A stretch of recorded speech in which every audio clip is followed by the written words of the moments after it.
ಮಮತಾ ಬ್ಯಾನರ್ಜಿ ಅವರು ಹೇಳಿದ್ದರಿಂದಾಗೆ ಇವತ್ತು ಅನಿವಾರ್ಯವಾಗಿ ನಮ್ಮ ರಾಜ್ಯಪಾಲರು ಈ ಮುಂದಿನ ನಿರ್ಧಾರವನ್ನು ತೆಗೆದುಕೊಳ್ಳುವಂಥದ್ದು ಅವ್ರ ಕೆಲಸನೂ ಹೌದು, ಕರ್ತವ್ಯನೂ ಹೌದು. ಅದೇ ಕಾಲಕ್ಕೆ ಇಲ್ಲೇ ನಾವು ಭಾಳಷ್ಟು ಗಮನ ಹರಿಸಿ ಹೇಳಬೇಕಾಗಿದ್ದು ಇಷ್ಟ, ಅಭಿಷೇಕ್ ಬ್ಯಾನರ್ಜಿ ಅವರು ಈ ಕೋರ್ಟ್ ಥ್ರೂ ಇದನ್ನು ಬಳದಾಟ ಮಾಡಬೇಕು. ಅಲ್ಲಿ ಸೋಲ್ತಾರೋ ಗೆಲ್ತಾರೋ ಬೇರೆ ವಿಷಯ, ಕನ್ವಿನ್ಸ್ ಮಾಡೋ ಪ್ರಯತ್ನ ಮಾಡಿರಿ ಅನ್ನೋದು ಈ ಸಂದರ್ಭದಲ್ಲಿ ಕೇಳಿಬರ್ತಂಥ ಮಾತು.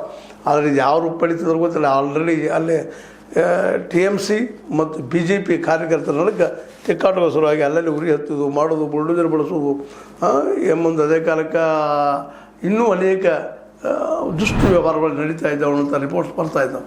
ನಿಜವಾಗಿ ಇವೆಲ್ಲ ಆಗಬಾರ್ದಾಗಿತ್ತು, ಆಗ್ಯದ. ಇದು ಯಾಕೆ ಆಯಿತು ಅನ್ನೋದನ್ನು ಇವತ್ತಿನ ಅಲ್ಲಿ ಸರ್ಕಾರ ವಿಚಾರ ಮಾಡುವಂಥದ್ದು.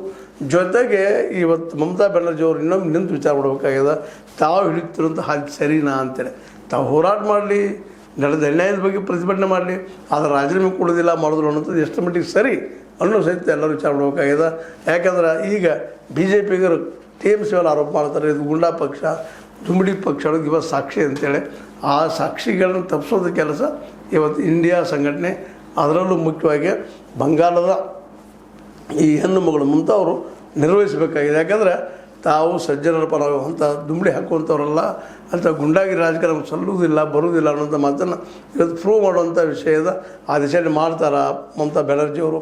ಅದರಲ್ಲೇ ಬುಲ್ಡೋಜರ್ ಬಳಸಿ TMC ಕಟ್ಟಡಗಳನ್ನ ಕೆಡುವುದು, TMC ಬೆಂಬಲಿಗರಿಗೆ ತೊಂದರೆ ಕೊಡುವಂಥ ಕೆಲಸವನ್ನು BJP ಮಾಡ್ತಾಯಿದ್ರೆ, ಮಾಡಲಿಕ್ಕೆ ಆರೋಪಗಳಿದ್ದ ವಿಷಯದ ಗಣಗೌರವಾಗಿ ಮಾಡ್ತಾಯಿದ್ರೆ ಅದು ನಿಜವಾಗಿಯೂ ನಿಂದನೀಯ. ಅದು ಹಾಕೂಡುದು. ಯಾಕಂದರೆ ಪ್ರಜಾ ತಮ್ಮ ಡಿಸಿಷನ್ ಕೊಟ್ಟಿದ್ದಾರೆ. ಅದು SIR ಪ್ರಭಾವ, ಮತ್ತೊಂದು ಪ್ರಭಾವ, ಯಾವುದೇ ಇರಲಿ ಪ್ರಭಾವ, ಆದರೆ ಡಿಸಿಷನ್ ಬಂದದ ಘೋಷಣೆ ಆಗ್ಯದ.